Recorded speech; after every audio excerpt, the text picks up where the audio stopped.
Hi students, welcome back. We will see here polynomials. In polynomials, how to find the zeros of a quadratic polynomial we are going to see. See, the zeros of the polynomial is very important part in this chapter. The zeros of linear polynomial, zeros of quadratic polynomial, and also the zeros of cubic polynomial. So mainly it is focused there, zeros of quadratic polynomial. In this chapter we have got this as a two parts. One is finding the zeros of the quadratic polynomial and another one forming a quadratic polynomial if the zeros are given. Here suppose we are going to find the zeros of a quadratic polynomial. Suppose let us take one polynomial p of x is equal to x square by 8 then minus 1 by 4x minus 1. Suppose we have a polynomial like this. And how to find the zeros of this polynomial? So we know that zeros of the polynomial is the value of the variable for which the whole value becomes 0. The whole value becomes 0. As here zeros are, so that is when p of x is equal to 0, what is the value of this variable x? That is the 0 of the polynomial. And we know very well it is a quadratic polynomial and it will have how many zeros? Yes, it will have 2 zeros. We are going to find.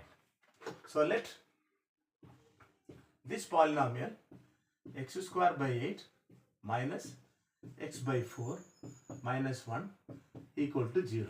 Because it's going to be 0, we will take it as 0.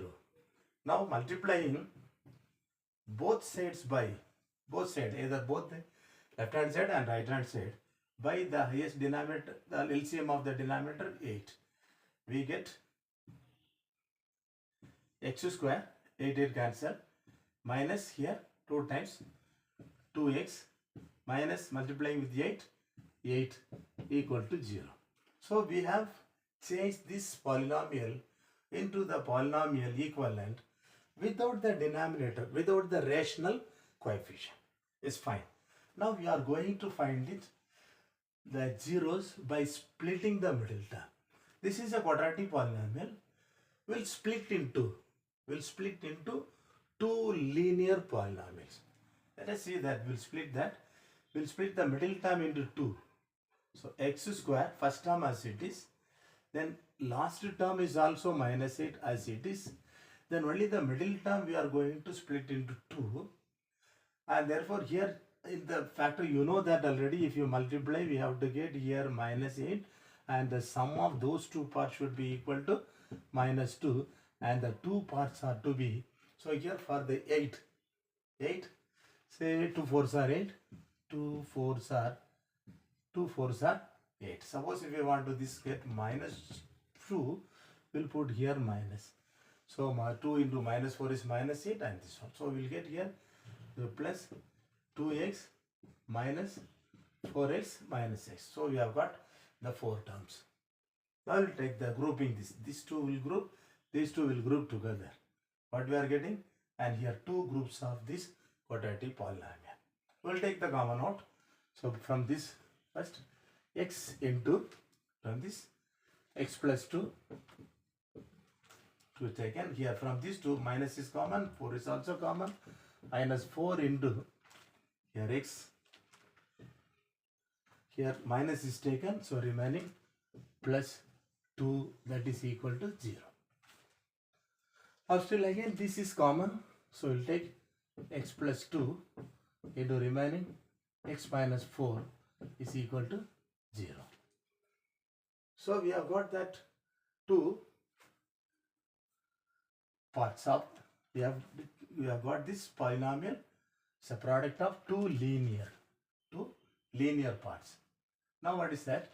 If x plus 2 equal to 0, we get 1 0, that is alpha. Say x equal to minus 2, that is alpha equal to minus 2, we can say.